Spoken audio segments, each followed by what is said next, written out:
tomorrow. So we will have that available. We just didn't post it as a Zoom link to watch from home, but our hope is to have that. So we've got a little tracker down here that's tracking everything and recording everything as well.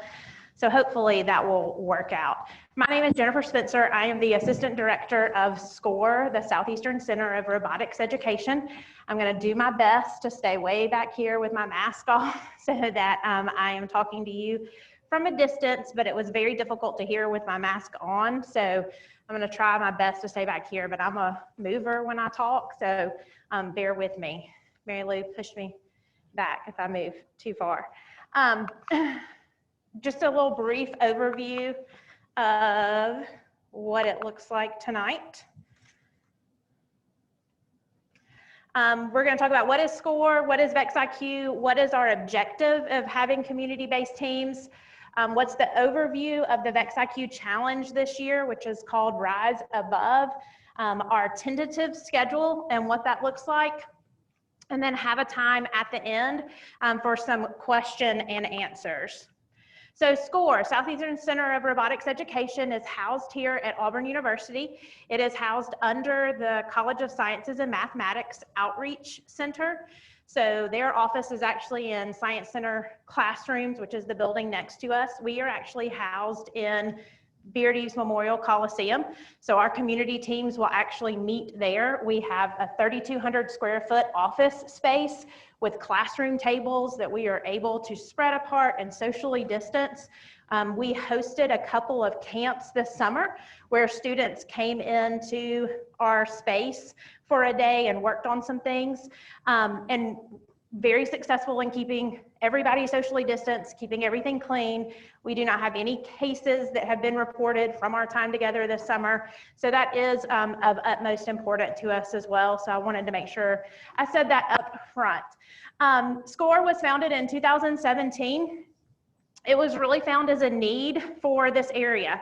Our director of the center is Mary Lou Ewald, and she is incognito down here on front, so I'm gonna call her out. But she it was a request. Teachers, schools, personnel, everybody was saying, hey, we really want to bring robotics into our classrooms, but we don't know how. We need training.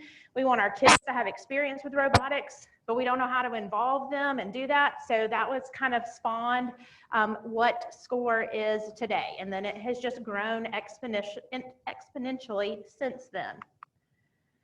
Personnel, we have 4 full-time employees, 1 part-time, and 5 student employees. There is our picture from this last year's VEX State, which is hosted at Beardy's Memorial Coliseum this past February. So that is who we are. As I said, I'm Jennifer Spencer, and I'm the assistant director there. This is Hunter Terry. He's one of our full-time employees. He is a recent graduate of Auburn University. He graduated in aerospace engineering, but throughout his time at SCORE, fell in love with our mission and what we do and working with students. So he wasn't quite ready to leave yet because he's not real sure what direction he wants to go in, but he really is leaning towards possibly robotics education in some way. Matt Buckley is standing in the back of the room. He is our program administrator. Matt was hired in February, 1 week before VEX State. So we have our biggest competition of the year, the week that he is hired. And then 2 weeks later, we are shut down due to COVID. So I have, in the last 2 weeks, I think worked in an office with Matt more than I have in the last 6 months, if that tells you anything. So, but he has adapted really well. He is great. He comes with a history of English. He taught English for many years and then transitioned into computer science. Am I getting that right? Technology. Yeah, a makerspace, a maker's lab in his school. And then he came to us through that. My history is I have 20 years of experience teaching in elementary schools at Auburn City Schools and Montgomery. I have taught 4th grade, 5th grade. I have taught venture. I have done robotics after school. I have coached robotics teams. I have helped robotics teams. So that's kind of where I came into play. And then I came to SCORE in 2018. So I've been here for almost 2 years now. So what is VEX IQ? VEX IQ began in 2013. They are plastic snap together pieces, similar to a Lego, pieces that you snap together, put together. They have programming, which is done block coding or text. So they just came out with text version of that block coding this summer. So we're really excited about that and transitioning our older students to that. They do host elementary and middle school teams, and it is a 6-foot by 8-foot field. That's important for this year because they have just changed our drivers' stations so that they could be stationed 6 feet apart from one another. So even VEX and REC, their robot competition foundation, is working really hard to help us coach this year by bringing in some of those differences as well. Our objective is to introduce and create a passion for STEM using VEX IQ Robotics. We want our team members to develop problem-solving skills, design process skills, computer science skills, workforce development skills, and life skills. It is always one of my favorite questions about why do we do robotics, or why do you want to do, because it's not always about the robot. It is, right? The robot's fun, and it's entertaining, and throughout the competition requires the students to try again, but it does so much more for them than just teach those skills. And I didn't know that until I started teaching robotics in my classroom. And it didn't take me long before I came to Mary Lou and said, oh my gosh, you don't know what this has done to my classroom. I want to do this full time, because that's how passionate I was. That's the changes that I saw in my students. So it's so much more than just the basic skills. We do have a teamwork philosophy. Our coach involvement is truly a role model, a mentor, to be there and help guide them. Our coach will not build the robot for them. Coach will not program the robot for them. Coach will not answer all their questions with a direct answer, because our goal is to mentor them to be able to find the answers on their own or working together with their team. So I liked these two pictures. One is from an actual, they're both from actual camps. One is from 2019, obviously. One is from 2020. You can tell the difference with the masks and those kinds of things. But if you notice, neither one of those times are our coaches touching the robot in any way, doing anything. They are there explaining, they're there answering questions, and that's truly the role model we'll continue to use in that. So the VEX IQ Challenge, Rise Above, this is what the game looks like this year. I'm not going to delve deep into the rules and such of the game, because we'll do that at a later parent meeting if you sign up your student to come. But this is what the field looks like. It's a 6 by 8 field. They have risers on the field. These risers you pick up and stack in the blue goals. And of course, the more you stack, the taller you stack, the more points you get. And then it also then plays like a tic-tac-toe board. So if you can make lines of the same colors diagonally, up and down, vertically, horizontally, that gets you more points as well. The other biggest thing that I love about VEX at this age is it truly is a teamwork challenge. So the two teams that are on the field, while they're at opposite ends of the field, they are working together to score the most number of points they can as a team. So it's not battle bots, me against you. It is us working together. So there's a lot of strategizing that goes along in the teams before they ever make it to the field. What does your robot do? What can it do? What are you good at? How are your drivers? Those kinds of things. The two empty spaces at the very top are where the robot goes, and that is typically where the driver stations are. Notice those are not 6 feet apart, so they changed that this year. The driver stations are on either end of the field. The robot still has to start in the middle, but the driver stations are on either end. The other thing they changed this year, if you're familiar with VEX IQ at all, is during the Teamwork Challenge, The teams sent 2 drivers to the field, and they switched. The drivers switched remote controls 30 seconds in of a minute competition team. This year, they don't have to switch drivers. You can have 1 driver for your team, just to take away that extra step of, having to switch remotes and somebody else touching it right after you did. So there, like I said, there's lots of things that they have done to help us out this year, and that's just one of them. So team division, their team divisions are not based on grade levels, because their team divisions, VEX IQ, this is a worldwide competition. So it doesn't make sense to put grade levels when not every country works the same way we do on grade levels.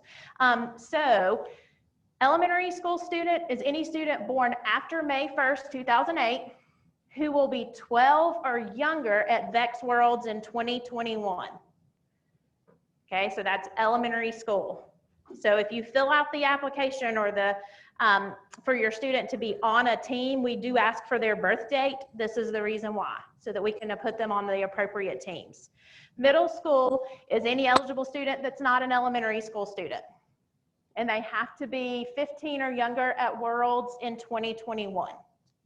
So that's why we did the grade divisions, 3rd grade through 8th grade, because those are the typical ages for VEX IQ, or grade levels for VEX IQ.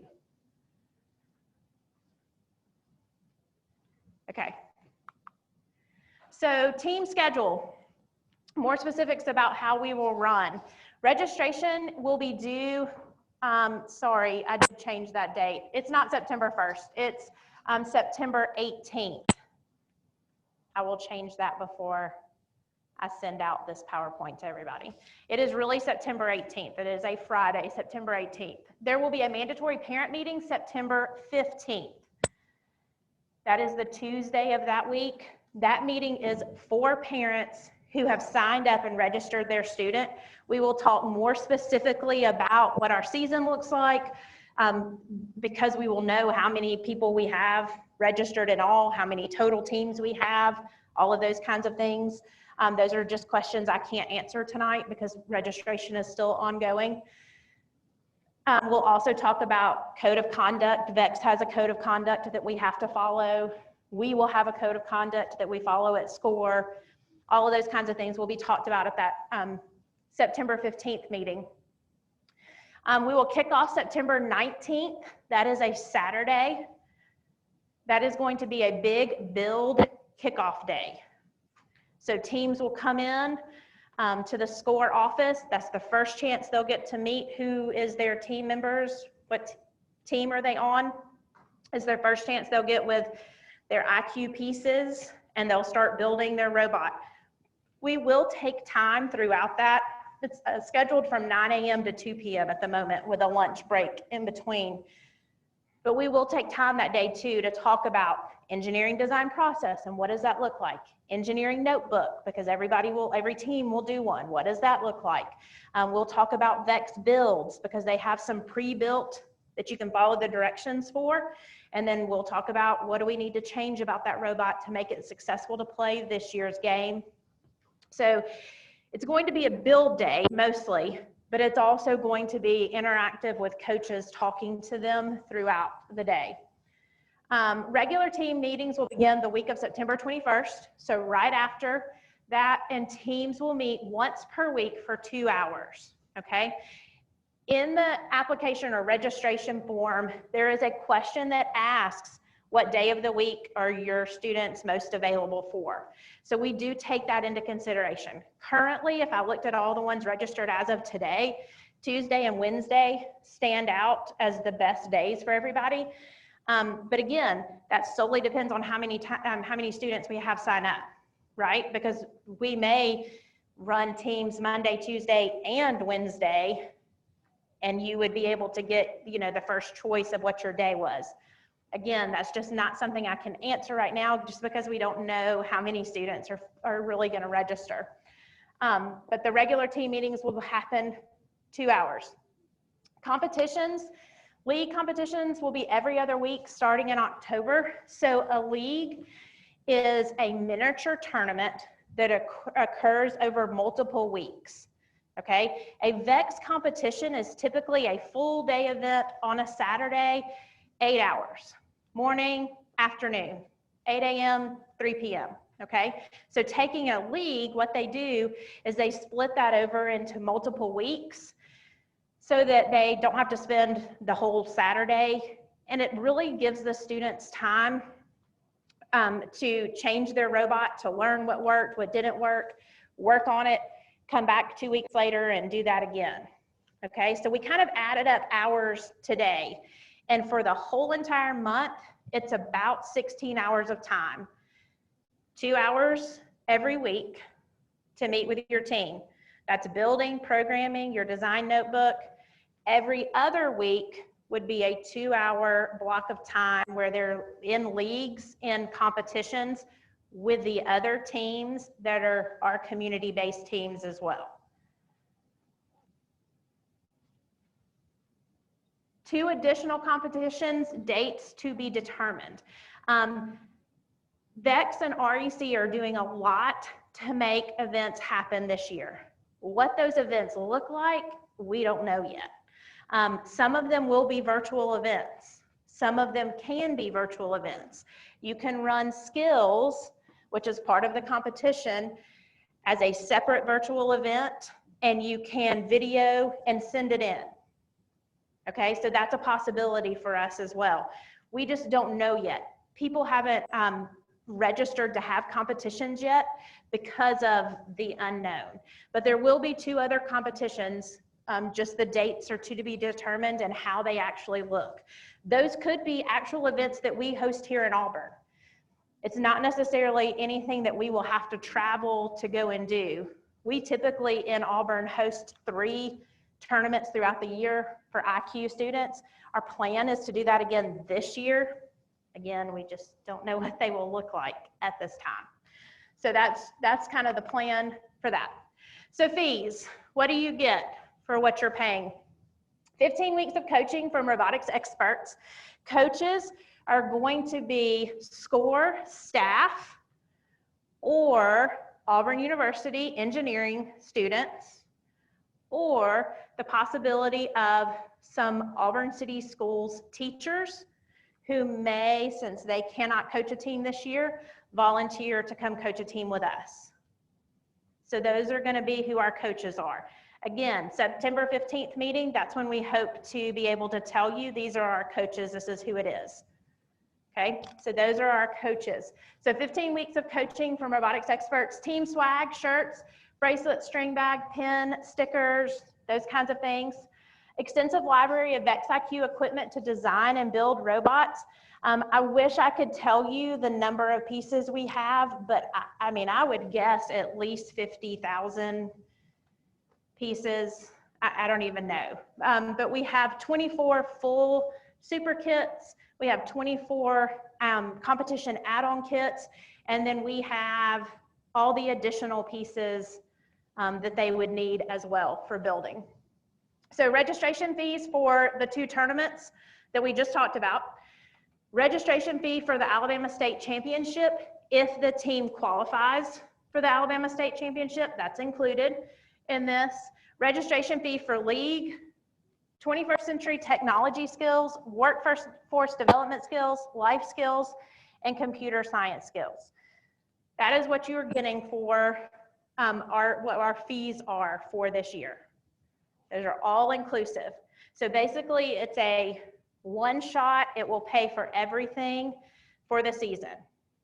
The only thing it will not pay for is if your team advances to the Worlds competition. Worlds competition is held the end of April in Dallas, Texas this year. It will not pay for that. That will have to be a team decision if that time comes. If that team chooses to go, that will have to be a, do we want to fundraise? Do we want to go by ourselves into this competition? Do we want our coach to travel with us, which may involve some coach travel? I can't ask an Auburn University student who has volunteered the whole year to coach to then pay their own way to go to Dallas, Texas the week before exams. But those are all conversations that can come after the team has qualified to go to Worlds. To qualify to go to Worlds, you have to qualify to go to states, and you have to win something at state to then qualify for Worlds. So it is in the distant future. I'm not saying that to diminish the possibility, because it's a very real possibility, because I am looking at students in this room that have already been to Worlds, so they know. Plan for the unexpected, because it could happen. All right, so that's what you get. So the total fee for the year is $550. If you choose option 1, you can make payment in full by September 18th. That option includes a $50 discount for paying in full up front. The total due would then be $500 by September 18th. Okay. Option number 2 is a $200 deposit due by September 18th, and a payment plan of $70 per month to be set up as an automatic debit or credit draft on the 5th of every month for the months of October, November, December, January, and February. So those are the fees, those are the fee structures. Fees are non-refundable. We will do everything in our power to give you what we said we would give you, okay? So let me back up for just a minute. COVID happens, they shut down Auburn University for a month and say nobody on campus. We have said 15 weeks of coaching. So if we have to extend our season past February to make sure we get in 15 weeks, we will absolutely do everything in our power to make that happen, okay? The 2 competitions, if they have to be virtual competitions where we're sending in virtual competitions, we'll still charge a fee, all of those kinds of things. We will still do that. So we will do everything in our power here to make sure that we fulfill what we have told you we would do. Again, if that means extending the season, we will do that. If that means extending the season into the summer, we will do that. Okay? That's what we want to do. So therefore, fees are non-refundable. So that means in December, if Mary Lou goes home and says, I'm sorry, like, it's just not for me. Like, I don't like it. I've done it for a couple of months. I've just decided. And they call and say, hey, we're going to quit robotics, but we took out option 2, the payment plan. We're still going to take out that payment January and February. Okay? I just want to be completely upfront and clear about that. Because we will have already had to make payment for those teams to go to competitions and all of those kinds of things. And those are not refundable either. So I just want to make sure that that's, yes. Was team registration fee listed on that too? Oh, I don't know that it was. Thank you. Team registration fee. That is another fee that we have to pay. We have to pay the REC Foundation to have a team just to even go to competitions. And that fee is included as well. Thank you. We will add that as something else. So what does it cost for another technology experience? I just wanted to throw this out here because some of you are coming from a place of going, oh my gosh, $550 is so expensive, and I don't know that this is what we need to do. And I get that. I really do get that because it is expensive, right? I had a child play Auburn Thunder for a couple of years, and I about fell out when soccer fees were due. I have a child that's at the high school right now that does show choir. And again, like, nobody told me to save for high school. They told me to save for college, but really I needed to start earlier for high school. So these are just some examples of what these kind of experiences cost. And these are all, I mean, you can find all of these online. ID Tech is a huge company that goes into universities across the United States and does camps. This year, their virtual camps, a week-long virtual camp was $499. If you go to a campus and do that camp, it's $899. So you're talking 5 days camp experience, $899. Virtual coding camp through Lavineer, $399. Virtual Lego robot camp through Robot Academy was $315, and you had to have your own robot. So they're expensive experiences because the materials are expensive, and they're expensive to upkeep and replenish if you need to. So what about sports teams? And I'm really not trying to step on any toes here. I promise I'm not. I told you I paid Auburn Thunder soccer. I was actually on Auburn City Schools' first junior high basketball team and first Auburn High School softball team. I love sports, like I get it, I really do.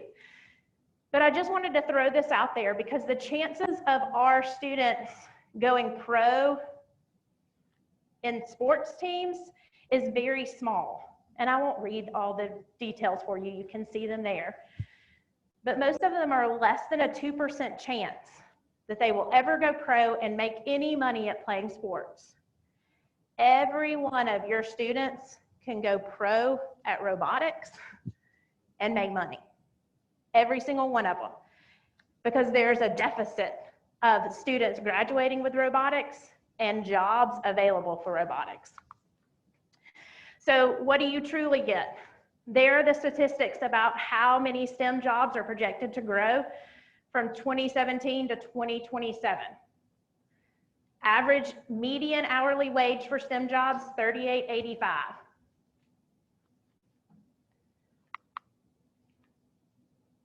The correlation between students who are exposed to STEM and then choose STEM as a career, sorry, I lost my place, is 99%. If you take the 78%, the 21%, if they have been exposed to STEM. I really think that 1 in 5, 21% decide in middle school or earlier. I really think that only reason that number is so low is because they're not exposed to it. Because we have limited resources to expose them. I'm convinced that number would be higher if we could expose them all to them. The biggest one is the last one. 67% of newest jobs are in computing. Of all the STEM bachelor degrees, only 11% are in computer science. So when I said all of your kids can go pro, that's what I mean, because the numbers are there. There's just another visual of what a computer science education, what a computer science degree does for earnings over the lifetime of a career. So it's staggering what it can do. I threw in this disclaimer just to say that we're going to base teams on ages, meeting schedules, interest experience levels, and coach availability. The last statement, please be aware if we do not receive enough interest, we may have to cancel the program, in which case we will offer a full refund. That is not true. We have enough signed up right now that we can continue the program. So we do have enough. So it's not anything that's going to be canceled. We do have enough interest in that. But we will put students. So I had a parent email me today that couldn't be at the meeting tonight, and her question was, she has a 3rd grader and a 6th grader. Could they be on the same team? No, we will not put them on the same team. We are truly going to put them based on grade level and ages on the same team. To me, it's really important that my 3rd, 4th graders stay with other 3rd, 4th graders, just similar ability level, similar maturity level, all of those kinds of things. I'm not going to put a 3rd grader on a team with an 8th grader, so forth. So we will put them based on ages, meeting schedules, interest and experience levels. All of those are questions in the registration form if you fill that out. So what are your next steps? If you came here and said, yep, absolutely, this is great, you can register by visiting scoreau.org/teams, or we printed off cards and left them in front of you. And those cards have a QR code, and they also have a link to go and register for the teams. It does ask that you do the registration with your child, because there are questions on there about their interest level and about their experience level that hopefully they will be able to help you answer. Attend a mandatory parent meeting September 15th. Complete assumption of risk and program rules, behavior expectation forms by the first meeting. We do not have those tonight. We will have those. We'll send those to all the parents. And again, the assumption of risk is just to tell you that we are going to do everything we can do at SCORE to keep your students safe and our adults safe. We are going to clean. We are going to sanitize. We have protocols for all of that in place. We have masks. We have all kinds of hand sanitizer stations around our office. Some Auburn University have installed. There are additional ones that we have installed on top of what Auburn University has installed. Auburn University has installed Clorox wipes containers in all of our spaces, filled them with Clorox wipes. So we will be using those. The VEX parts can be sprayed down with Lysol, so we will be doing that. I'll say all of that to say your student, if they choose to do this, will be working with a team. So there will be 4 students on a team. So your student would be working with 3 additional people. It would be the same 3 people every time they came to SCORE. We would definitely have masks, but they would be seated together. They will be using the same VEX materials. If you would like to send your student with gloves because you prefer that they use it, that's absolutely fine. We will have a couple of extra gloves, but we do not have enough gloves to provide them for every student and every adult for every meeting that we have. But if you wanted to provide them, that would be great. We would let them. That team will be separated from all other teams in the room. Okay, so it's just that team working together. If we have any instances of exposure or anything like that, we plan to follow the same protocols that Auburn University, Auburn City Schools, and the state has put in place of if it is a direct someone, a student, a team member has come down with COVID and tested positive, that team would then be quarantined to come for 14 days. Right? So technically they would miss 2 times of meetings that we would hopefully make up, right? Because again, we want to do everything in our power to give you what we say we're going to give you. They would miss those 2 times. Would other teams be quarantined as well? Hopefully not, because hopefully we're able to stay 6 feet apart from one another so that we can make that happen. Okay, so question and answers. Hopefully I have answers. Yes? So along the lines of the quarantine, like say they're quarantined from school because of exposure, not because they're positive. Have you considered any accommodations related to that? Like could they Zoom in to their team's call that week or, I'm just curious. Absolutely, that's a great question. So I'm going to repeat her question so that y'all could hear it, but also so that Zoom can pick up her question as well. So she said, if they are quarantined from school, not because they have it, but because of an exposure at school, what kind of accommodations could we make for that student to be a part of their team? Absolutely, we can Zoom in. We have those capabilities and we can set that up. We also have some things that the student could do, like coding at home. If they wanted to be programming while they're at home, they could take part of that. But yes, that is a great question, and that's something that we would absolutely do. We would ask that they stay quarantined, obviously, and not come into the office, but something virtually we could definitely set up for that instance. Yes? Okay, good question. He asked what days of the week do we do league competitions? That day has not been set yet. We are waiting to get the feedback from everybody that registers to know what days they are available. So it just asks a blanket statement of the days that you're available for either team or league competitions. Yes. At this time, we do not plan on any travel outside Auburn. If that means we have to do virtual competitions, that's what we will do, yes.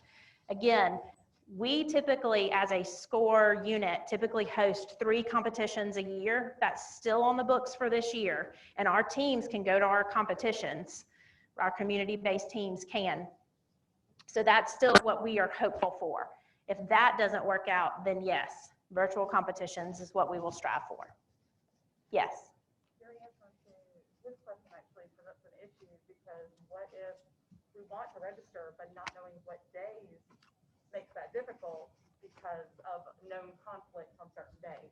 Absolutely, that's a good question. So she said, what if we want to do this, but because we don't know the actual days? So I'm going to talk pie in the sky, because this is what we would truly like to happen. We would truly like to be able to have team meetings 3 nights a week so that we could accommodate all of those special requests of only being able to meet that night, and having an additional night as a league night, okay? Let me tell you, for a league night, there truly only has to be, well, I need to check on that. Yes, there truly only has to be 1 person. It used to be there only had to be 2 people from your team there for the competition for it to be able to go off. But I think that number is 1 now, because there's no switching of drivers. So for some reason, somebody couldn't make it to league night. If somebody else from quarantine, they can't come to league night or whatever, hopefully 1 other team member could be there. So I know that doesn't answer your question. But like I said, when we looked at the results today of everybody that has registered, most people had Tuesday, Wednesday for sure. There were several people that had Mondays. There were several people that had Thursdays. But if you looked at the majority were Tuesday, Wednesday. It is absolutely something that you could, and this doesn't help either, that you could register, come to the September 15th meeting to find out dates, and then go from there. Yes? I can't believe I'm asking this question because I work for you.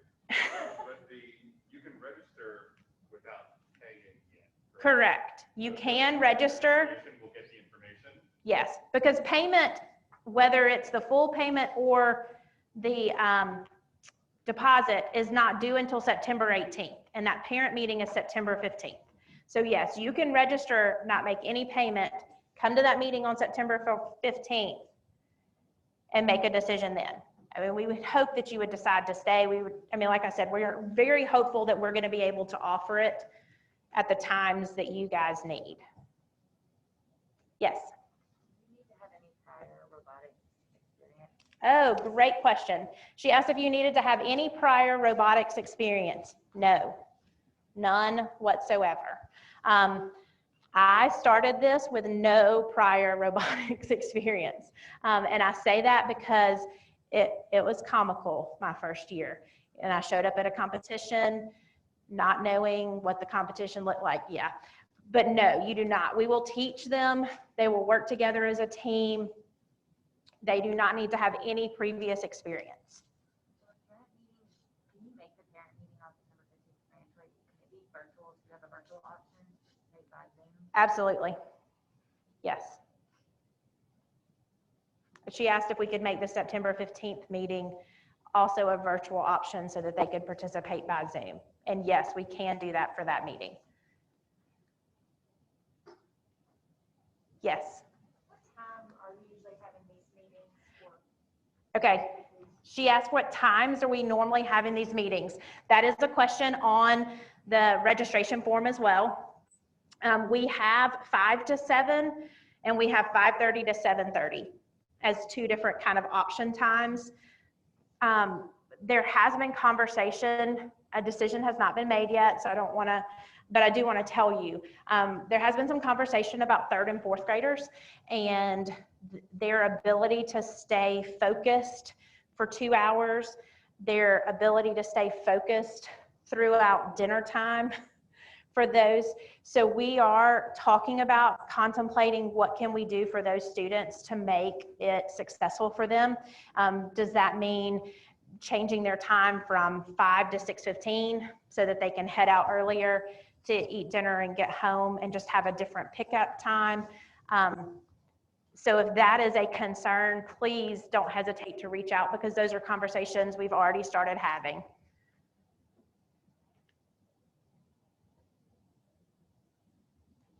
Any other questions?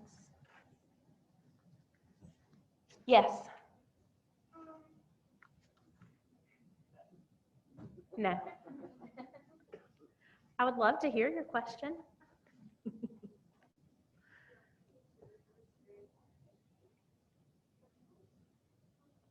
Okay, any other questions?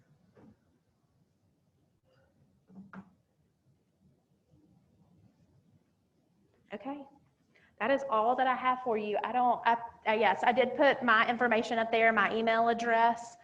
Registration link is up there. If you have any other questions, if you leave here and you go home and have a discussion with your student or spouse or anything, and you go, oh gosh, I wish I would have asked, please don't hesitate to email me. I'll be more than happy to talk to you, to answer any of your questions. I am going to turn off my mic and put my mask on so that if you have any questions that you had preferred to ask one-on-one, I will stick around for a little bit longer, and you are welcome to come down and ask any of those questions. Thank you so much for coming. We appreciate your interest.